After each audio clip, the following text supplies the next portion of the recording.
Number 16.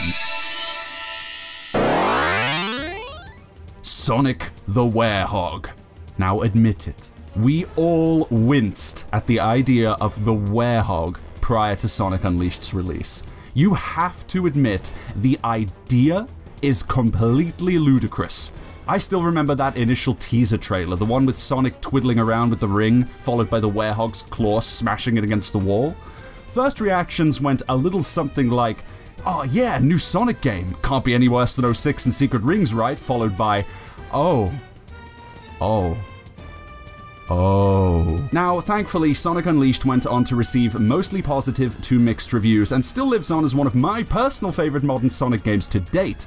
But the Werehog has always been something of a mixed bag. It's like Marmite, some people hate it, some people don't. And really, I think a lot of the flack the Werehog receives stems from the player's first experiences of him in Unleashed. The trailers for the game built up the prospect of leaping through moonlit streets, bounding across rooftops and into the night, and what we got was a very basic room-by-room beat-em-up game with minor elements of puzzle solving mixed in.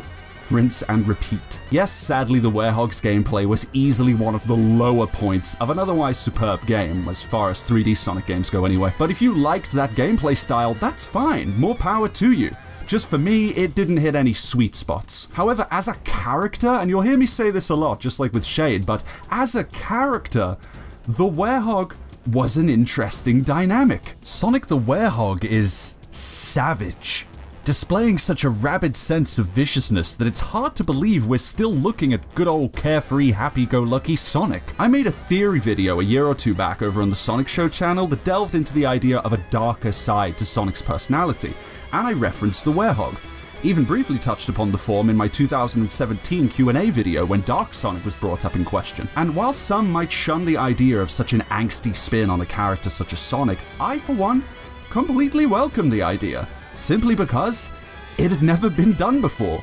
Seeing my beloved childhood character in such a state made me go, damn dude, but in a good way. The Werehog annihilates opposition with his raw strength maybe even rivaling that of Knuckles the Echidna. Coupled with the addition of his stretchy, elasticated arms, some really flashy, really devastating damage is dished out to whatever poor sap is on the receiving end of these blows. Fun fact, by the way, I didn't even realize this myself up until recently. For years, I was confused as to why Werehog even had stretchy extremities to begin with, but upon playing the game again, I actually realized that Werehog Sonic is actually a mimicry of a Dark Gaia spawn. The Dark Guardian can stretch its arms too, as well as several other Dark Gaia creatures. So wait, if the Dark Guardian is the attendant of Dark Gaia, would that make the Werehog the Light Guardian?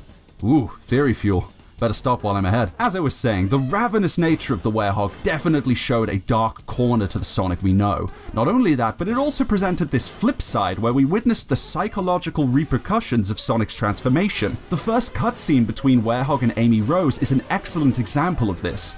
When Amy doesn't recognize that she's talking to Sonic and runs off, Sonic is startlingly disheartened. Being so used to Amy's advances over the years, the realization that Amy no longer recognizes him is the solidifying proof that he's truly no longer himself. And that kind of misery serves as excellent character development for Sonic when he bounces back and becomes more accepting of his new knightly look towards the game's finale. There's just something so cheesy, yet ever so delightfully badass about the Werehog as a whole. Here's hoping we can see Sonic's wild side return in a future title. You know what I mean? Kobe knows what I mean.